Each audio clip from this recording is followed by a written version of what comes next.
కథ కపట దానం. ఈ కథను రాసిన వారు పివి భావనాచార్యులు. ఇక కథలోకి వెళ్దాం. పూర్వం చంద్రనగరంలో ఒక కరణం ఉండేవాడు. ఆయనకు అంతులేని పొలం, కట్టుకుపోయినన్ని పశువులు ఉండేవి. అయినా పరమలోభి. కానీ సంపాదనలో నుంచి ఖర్చు చెయ్యాలంటే గిజగిజా తన్నుకునేవాడు. ఒకరోజు కరణం ఆవుల్లో ఒకదానికి జబ్బు చేసి తీవ్రంగా పరిణమించింది. దాని పొట్ట ఉబ్బిపోయి శ్వాస కూడా సరిగ్గా పీల్చలేకుండా ఉంది. కరణం గారికి ఆవు పోతుందన్న విచారంతో పాటు దాన్ని ఊరి బయటికి లాగించటానికి 2 రూపాయల ఖర్చవుతుందే అన్న విచారం కూడా పట్టుకుంది.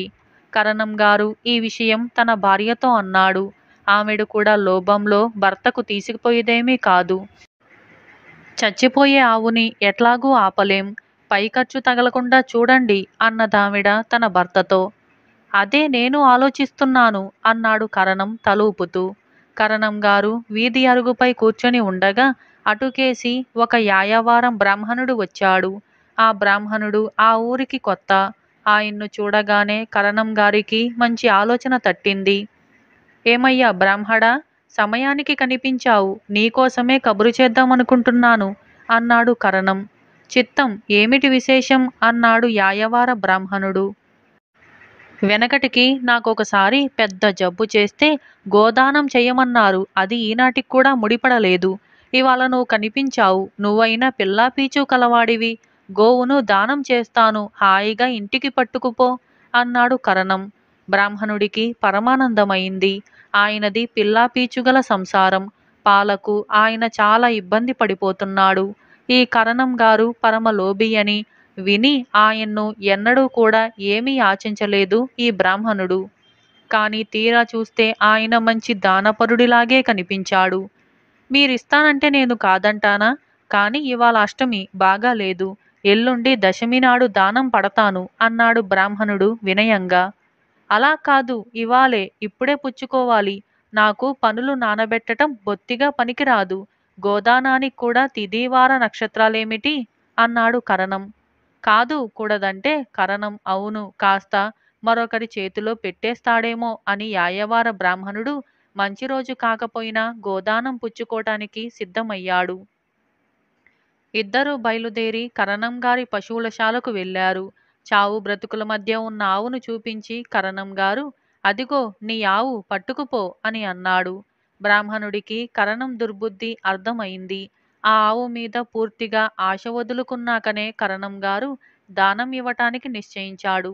లేకపోతే కానీకి గడ్డి తినే కరణం గారేమిటి, పోయి పోయి గోదానం చేయటమేమిటి? గోదానం వెంటనే పుచ్చుకోమని తొందర పెట్టటం కూడా ఇందుకేనన్నమాట. దానికి ఒంట్లో బాగున్నట్టుగా లేదే అన్నాడు బ్రాహ్మణుడు. అది ఆరోగ్యంగా ఉందని నేనన్నానా? నేను దానమిద్దామనుకున్నది ఇదే. జబ్బుగా ఉన్నా చచ్చినా అది నీదే. నీకు దానం ఇచ్చేశాను. నాకిక దీని పూచి ఏమీ లేదు అన్నాడు కరణం గారు. మీ చిత్తం, నా భాగ్యం, ఎవరి అదృష్టానికి ఎవరు కర్తలు? నా ఆవుని నేను పట్టుకుపోతాను, ఒక్క క్షణం ఆగండి అంటూ యాయవార బ్రాహ్మడు దొడ్లోకి వెళ్ళి ఏదో ఆకు కోసం వెతకసాగాడు. ఆ బ్రాహ్మడి తండ్రి గొప్ప పశు వైద్యుడు. అతనికి కూడా కొన్ని మెలకువలు తెలుసు. అతను కొద్దిసేపట్లోనే ఒక మొక్కను పట్టి దాని ఆకులు కోసి తెచ్చి వాటి రసం ఆవు ముక్కుల్లో పిండాడు. వెంటనే ఆవు పెద్దగా తుమ్మింది. దాని గొంతులో నుంచి కఫం తాటికాయ ప్రమాణంలో తెగిపడింది. ఆవు లేచి నిల్చుంది. కరణం గారి పై ప్రాణం పైనే పోయినంత పనయింది. ₹1 డబ్బులు ఖర్చయినా ఆ మాత్రం వైద్యం చేయించుకుంటే తన ఆవు తనకే ఉండేది కదా అని విచారించాడు. బ్రాహ్మడు సంతోషంతో ఆవు మెనడనున్న పలుపుతాడుని చేతపట్టుకొని కరణం గారి దగ్గర సెలవు పుచ్చుకొని దానిని ఇంటికి తోలుకుపోయాడు. అయ్యో, నిక్షేపమంటి ఆవుని నిష్కారణంగా యాయవార బ్రాహ్మణుడి పాలు చేశామే అన్నాడు కరణం గారు తన భార్యతో. ఇద్దరూ కలిసి చాలాసేపు కంటికి మింటికి ఏకధారగా ఏడుస్తూనే ఉన్నారు. ఇలా కపట దానం అనే ఈ కథ సమాప్తమైంది. అలాగే మరొక కథ, నా బంగారు చేప ఎక్కడా? ఈ కథను రాసిన వారు టి వెంకటేశన్.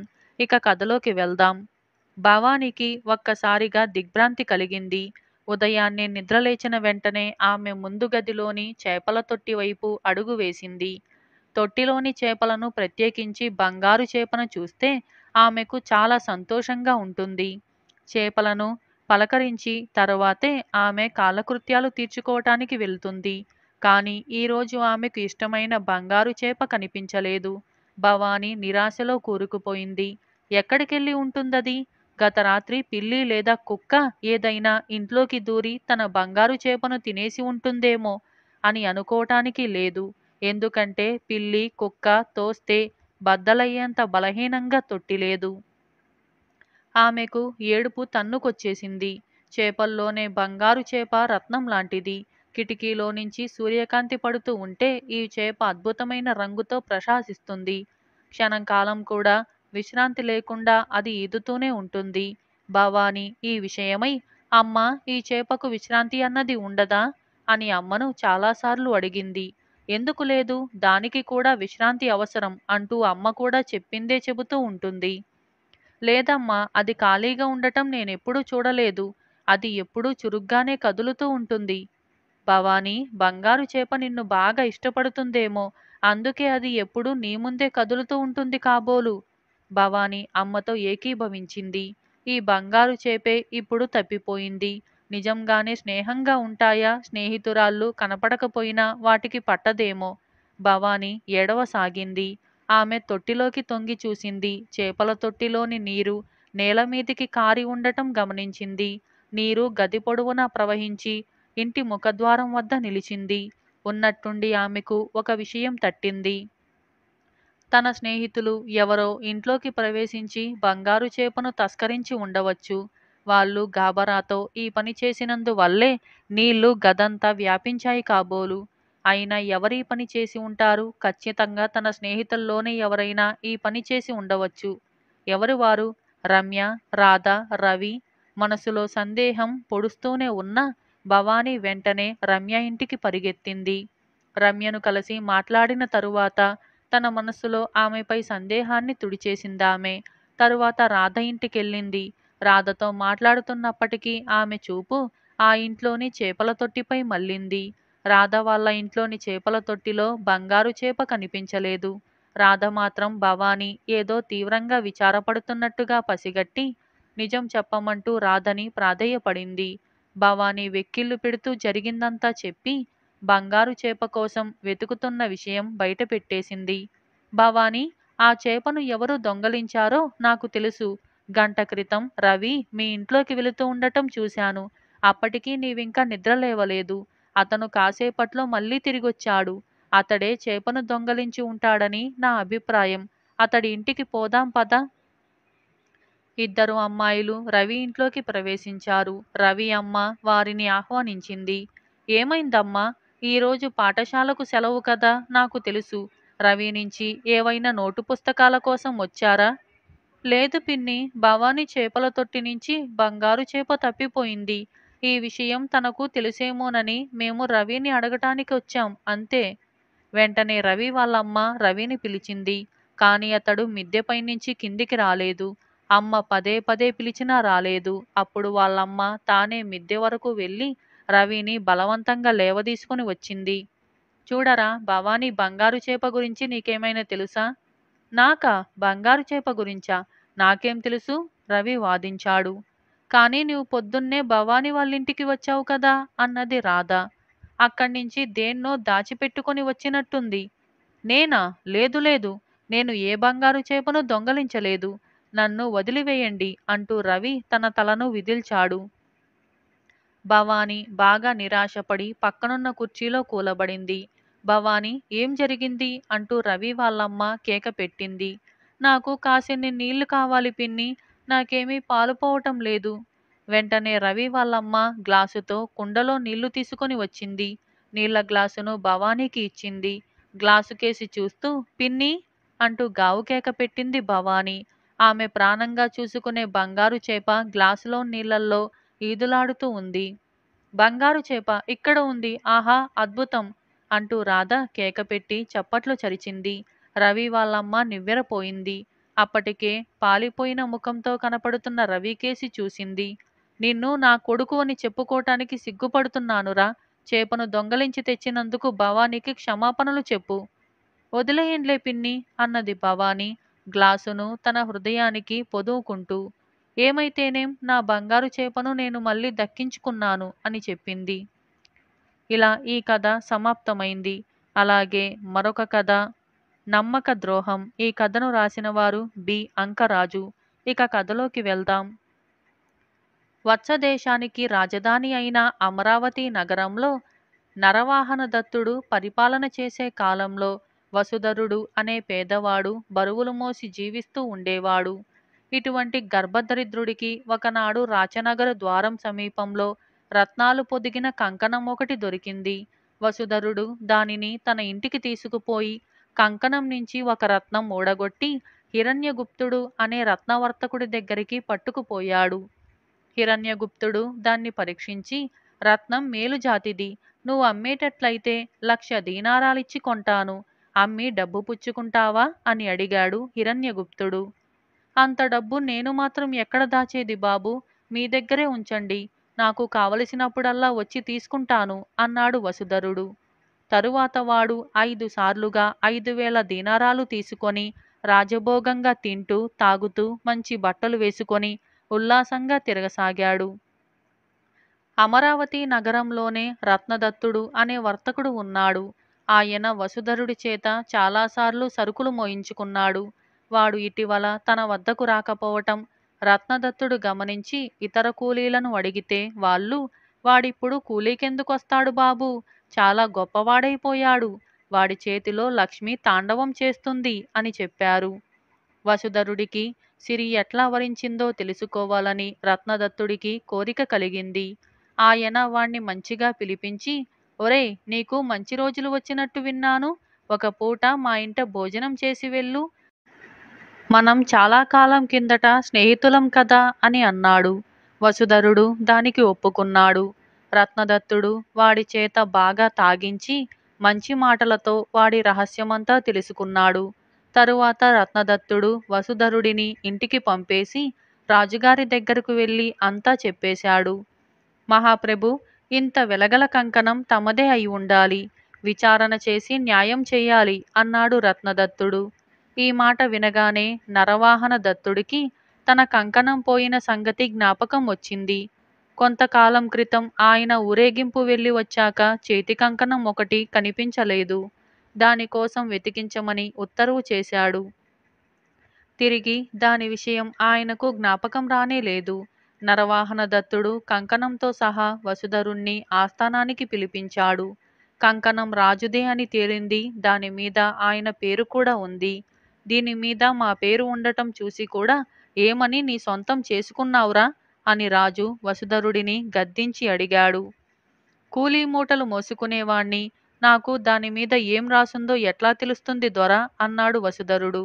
పోని ఇది ఎవరిదని నలుగురిని విచారించలేకపోయావా అన్నాడు రాజు. నా వంటి పేదవాడి దగ్గర ఇంత గొప్ప నగ ఎవరన్నా చూశారంటే ముందు దొంగతనం అంటగట్టి తరువాత మాట్లాడతారే అన్నాడు వసుధరుడు.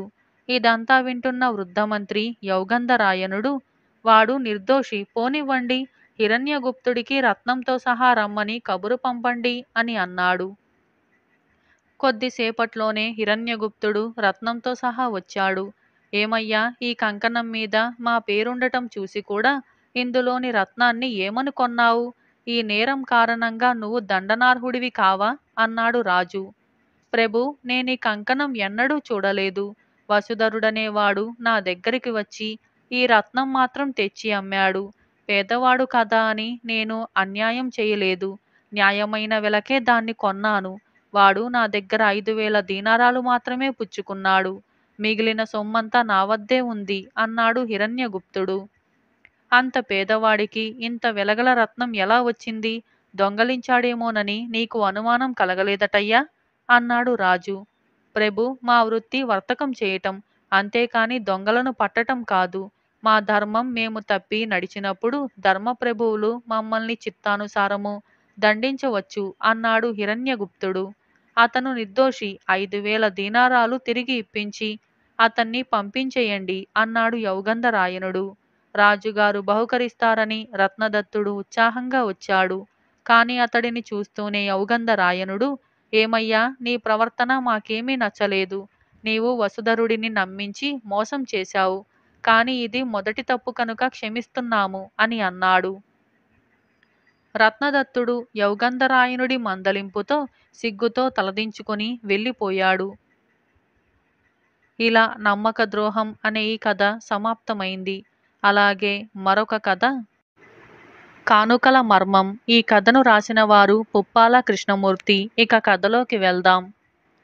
కాంచనదేశపు రాకుమార్తె శంతనను వేదాంత దేశ రాకుమారుడు అనంతసేనుడికి ఇచ్చి పెళ్లి చేద్దామని నిశ్చయించుకున్నాడు తండ్రి నాగవర్ధనుడు.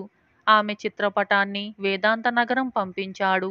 రాకుమారికి తెలివితేటలుంటేనే పెళ్లాడతానని అన్నాడు రాజకుమారుడు. ఆ తరువాత దూత ద్వారా మొరంగడ్డలు పంపించాడు రాకుమారికి. ఆమె ప్రతిగా మానెడు జొన్నలు మూటగట్టి పంపింది. వాటిని చూసి మరుసటి నాడు మానెడు సజ్జలు పంపించాడు. రాకుమారి వాటిని తీసుకొని 2 మానికల ధాన్యం పంపించింది. రాకుమారుడు ప్రతిగా ఒక కుక్కపిల్లను పంపాడు రాణికి. ఆమె జవాబుగా ఒక కోతిని పంపించింది. దాన్ని చూసిన అనంతసేనుడు మహారాణికి కావలసిన అర్హతలన్నీ శంతనకున్నాయి, ఆమెను పెళ్లి చేసుకుంటాను అని తండ్రితో చెప్పాడు. నువ్వు ఆమెకు పంపిన కానుకల్లో అర్థమేమిటో, ఆమె కానుకలతో ఏం సమాధానం చెప్పిందో, నీకు ఎందుకు నచ్చిందో మేము కూడా తెలుసుకుంటే సంతోషిస్తాం కదా అన్నాడు తండ్రి. వాళ్ళ నాగరికత ఏ దశలో ఉందో చూద్దామని మొరంగడ్డలు పంపాను.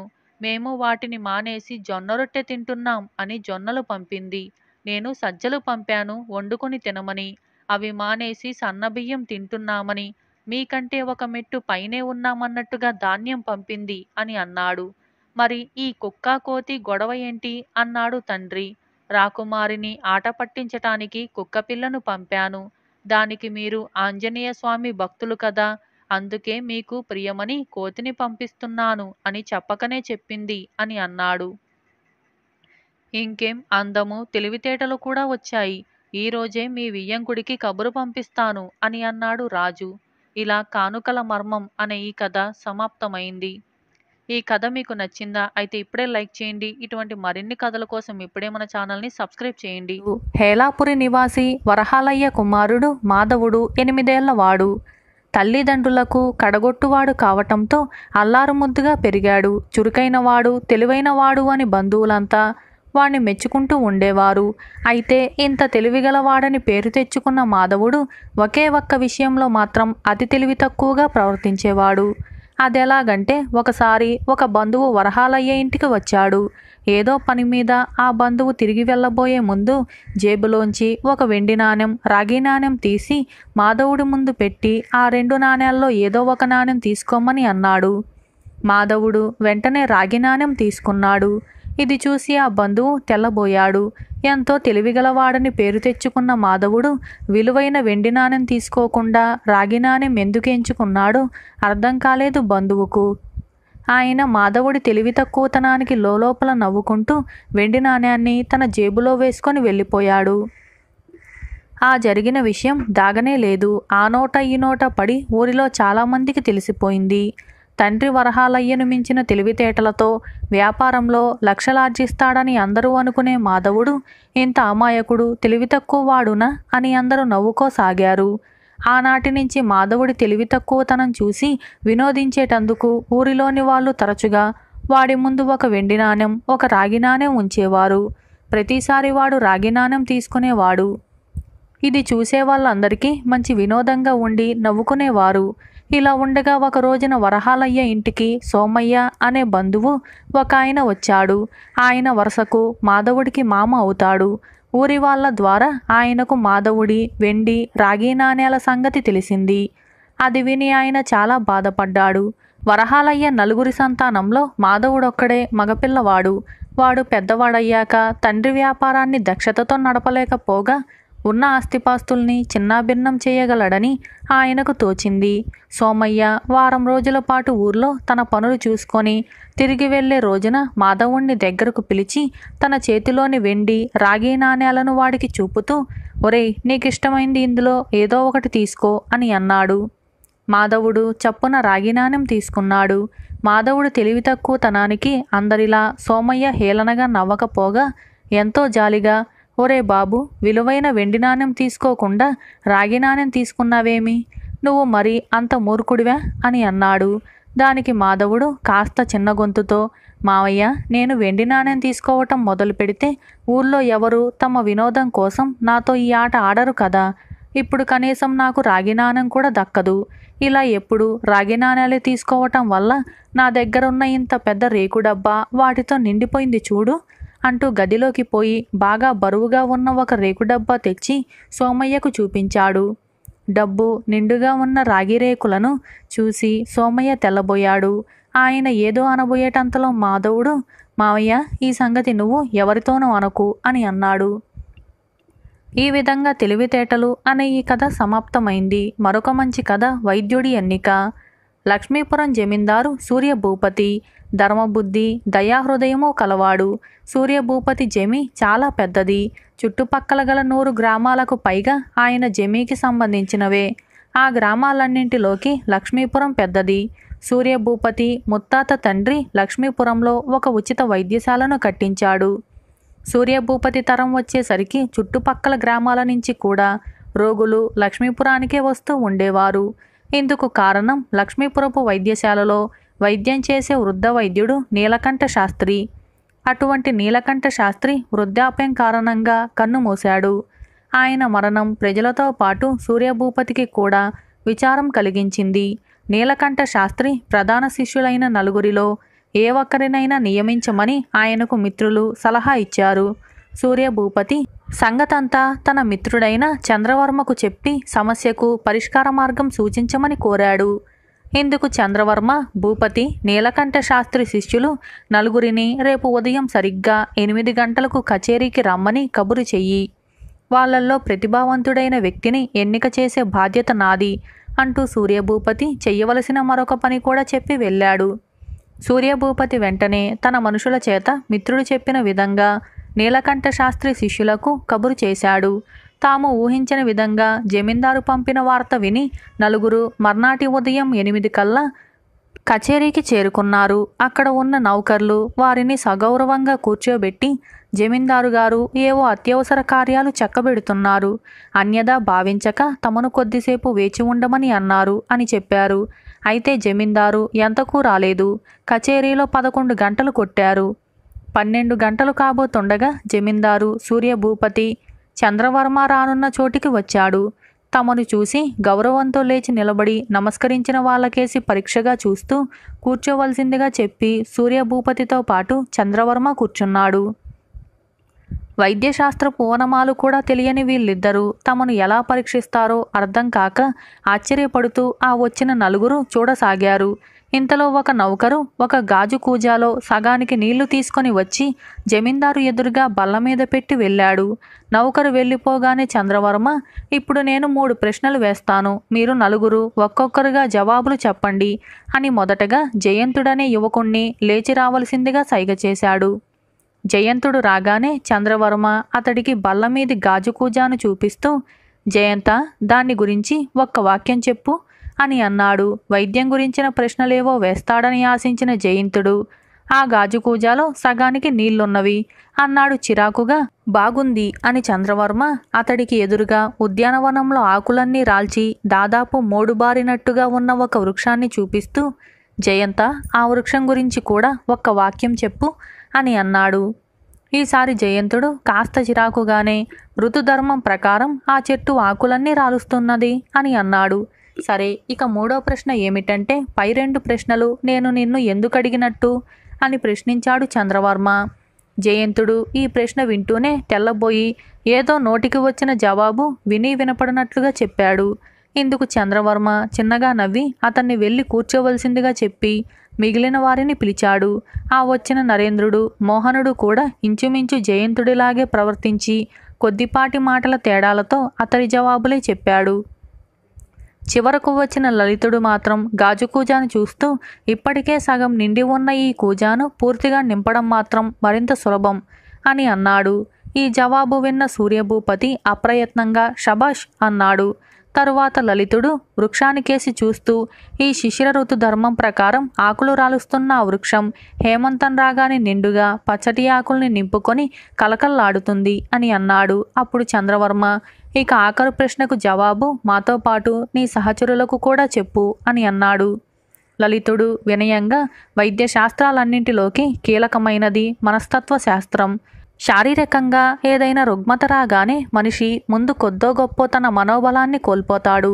అతడికి వైద్యం చేసే వైద్యుడు తన ఆశాపూరితమైన మాటలతో అతడి మనోబలాన్ని పునరుద్ధరించాలి. అప్పుడే వైద్యుడి చేతి మందు అమృత తుల్యమై వ్యాధిని నయం చేస్తుంది. అట్లాంటి శాస్త్రపు అంశాన్నే మీరు ఈ కూజా ద్వారా ఆ వృక్షం ద్వారా ప్రశ్నించారు అని అన్నాడు. ఆ జవాబుకు చంద్రవర్మ చిరునవ్వు నవ్వి, లలిత, నీలకంఠ శాస్త్రి శిష్యుడివి అనిపించావు. అయితే ఇంకొక విషయం, తన వద్దకు వచ్చే రోగులతో మృదువుగా ఆశాపూరితంగా మాట్లాడే వైద్యుడికి సహనం, ఓర్పు కూడా ఒక పాలు ఎక్కువే కావాలి సుమా అని అన్నాడు. 4 గంటల సేపు వేచి ఉండలేక తను కూడా కాస్త చిరాకు పడిన విషయాన్నే చంద్రవర్మ ఎత్తి చూపిస్తున్నాడని గ్రహించిన లలితుడు, ప్రభు, అభ్యాసంతో సహనము, ఓర్పు కూడా సాధిస్తాను అని అన్నాడు. చంద్రవర్మ నిర్ణయాన్ని గ్రహించిన జమీందారు మిత్రుడి వైపు వైద్యుడి వైపు తృప్తిగా చూశాడు. ఈ విధంగా వైద్యుడి ఎన్నిక అనే ఈ కథ సమాప్తమైంది. ఇరుగు పొరుగు. భూషయ్య పెద్ద ఆస్తిపరుడే కానీ చాలా పిసినిగొట్టు. గ్రామస్తులెవరైనా ధర్మకార్యాలకని ఆయన దగ్గరకు చందాల కోసం వస్తే, ధర్మకార్యాలకంటూ నేను చందాలివ్వటం మొదలు పెడితే త్వరలోనే దివాలా ఎత్తిపోతాను, బడి గుడి అంటూ నన్ను వేధించకండి, వాటితో పాటు బావులు తవ్వించటం, రహదారులు బావులు చేయించటం లాంటివి కూడా ప్రభుత్వమే చేయాలి, వెళ్ళి అధికారులను ఒత్తిడి చేసి పనులు జరిపించుకోండి అనేవాడు ఏమాత్రం మొహమాట పడిపోకుండా, భర్త ధోరణి ఏమాత్రమూ నచ్చకపోయినా అతడి తత్వం బాగా ఎరిగి ఉన్నందున భూషయ్య భార్య లక్ష్మమ్మ అంతా చూస్తూ మౌనం వహించేది. భూషయ్య ఇంటి పొరుగునే రామయ్య అనే రైతు ఉండేవాడు. అతడెక్కడి నుంచో ఒక కొత్త రకం మామిడి మొక్క తెచ్చి పెరట్లో నాటాడు. అది క్రమంగా పెరిగి పెద్దదై కాయలు కాయసాగింది. వాటిని గురించి గ్రామంలో వింతగా చెప్పుకోసాగారు. పొరిగింటి పెరట్లో కంటికింపుగా కనిపిస్తున్న మామిడి పండ్లను చూస్తుంటే భూషయ్యకు నోరూరుతూ ఉండేది. రామయ్య కొన్ని పండ్లను పంపిస్తాడన్న ఆశతో భూషయ్య ఎదురుచూడసాగాడు. అయితే రామయ్య భూషయ్యకే కాదు, గ్రామంలో ఎవరికీ కూడా ఒక పండైనా ఇవ్వలేదు. ఈ స్థితిలో ఒక రాత్రివేళ భూషయ్య 13 ఏళ్ల కొడుకు గురునాథం రహస్యంగా పెరటిగోడ దూకి పళ్ళు కోసుకొని ఇంట్లోకి వస్తూ తల్లి లక్ష్మమ్మకి ఎదురుపడ్డారు. లక్ష్మమ్మ వాణ్ణి పట్టుకొని, వెధవా, ఇదేం పాడు పనిరా అని అడిగింది.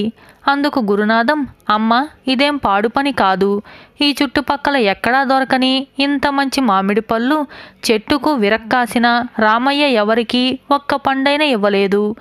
ఆయన వట్టి పిసినిగొట్టు. ఈ పళ్ళు తినాలని నాన్నకు నోరూరుతూ ఉన్నది. ఆ సంగతి నాకు తెలుసు అన్నాడు బింకంగా.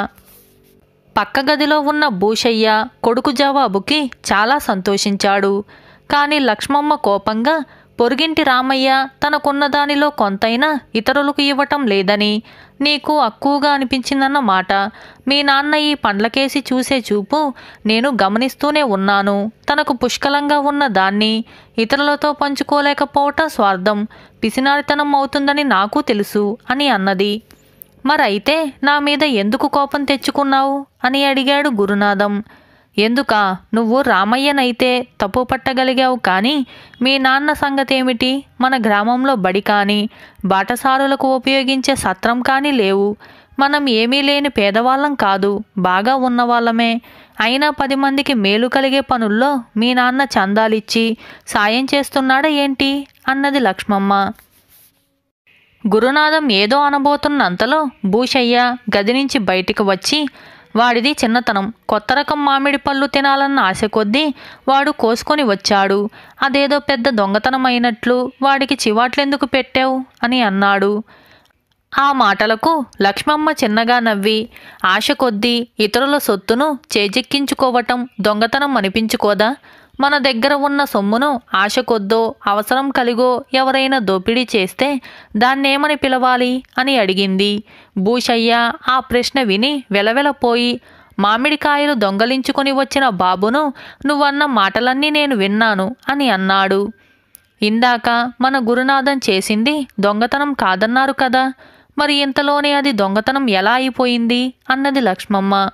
నువ్వన్న మాటలు అంతగా లోకజ్ఞానం లేని బాబులో ఎలాంటి మార్పు కలిగించాయో నాకు తెలియదు, కానీ నేను మాత్రం పూర్తిగా మారిపోయాను. ఆ సంగతి రేపటి నుంచే నీకు రుజువు చేస్తాను అని అన్నాడు భూషయ్య. ఆ మర్నాడే అతను గ్రామ ముఖ్యులను కలుసుకొని గ్రామంలో ప్రయోజకమైన పనులను జరిపించేటందుకు కొంత ధనం ఇచ్చాడు. భూషయ్యలో వచ్చిన మార్పుకు గ్రామస్తులంతా సంతోషించారు.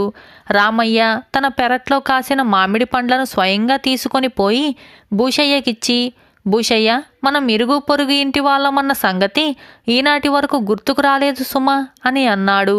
ఆ మాటకు భూషయ్యతో పాటు లక్ష్మమ్మ కూడా తృప్తిగా నవ్వింది. మరొక మంచి కథ స్వయంవరం.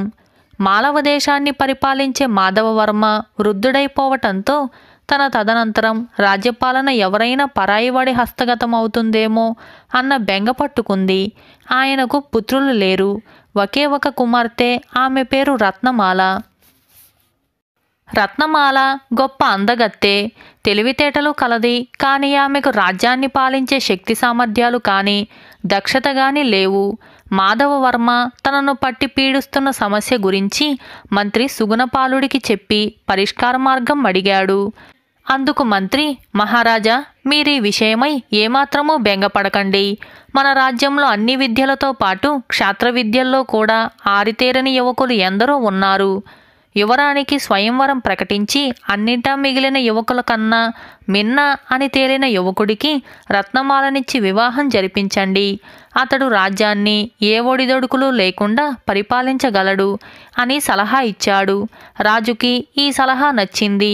రత్నమాల అంగీకారంతో ఆయన ఆ విధంగానే రాజ్యమంతటా చాటింపు వేయించాడు.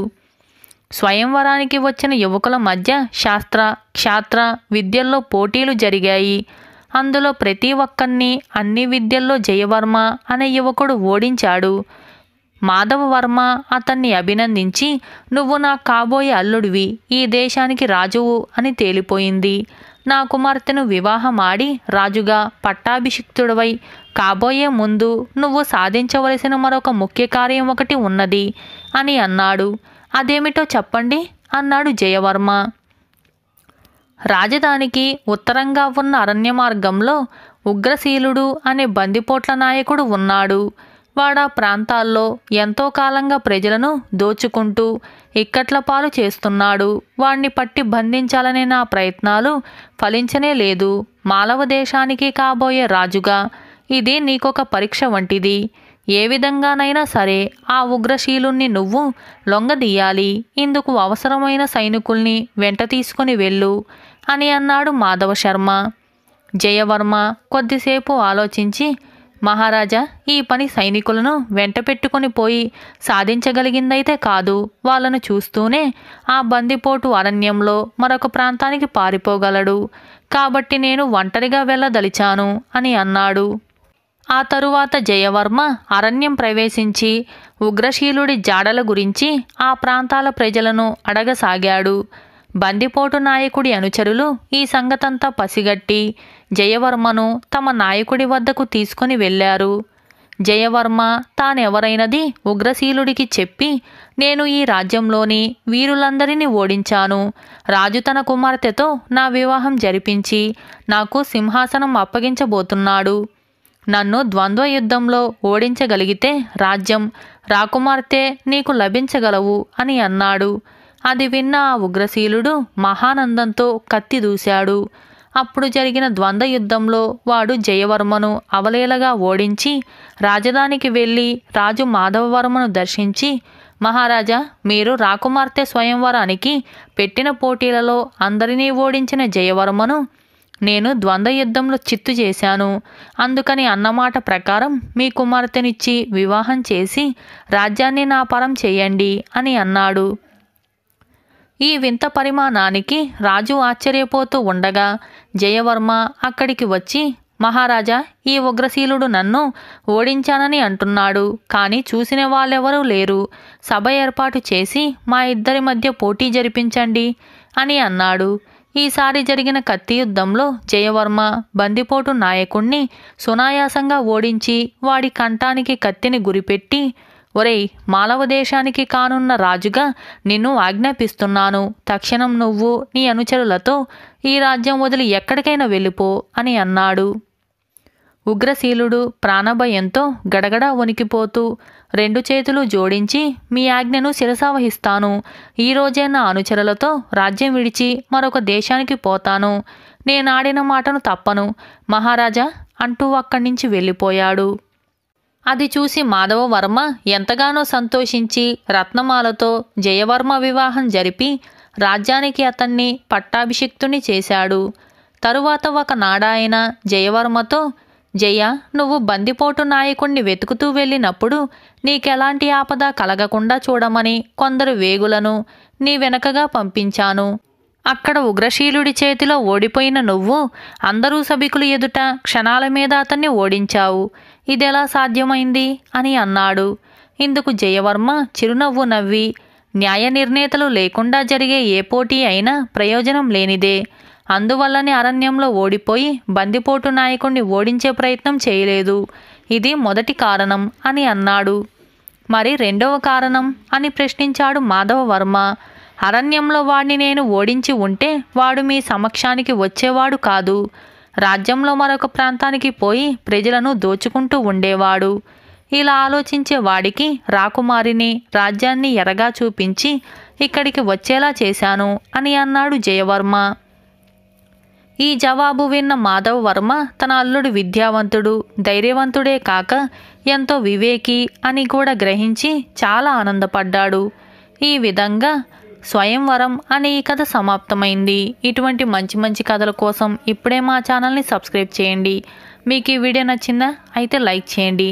ఇటువంటి మరిన్ని వీడియోల కోసం like, share, subscribe and comment. అలాగే విచిత్రం అనే మా మరొక ఛానల్ని కూడా సబ్స్క్రైబ్ చేయండి.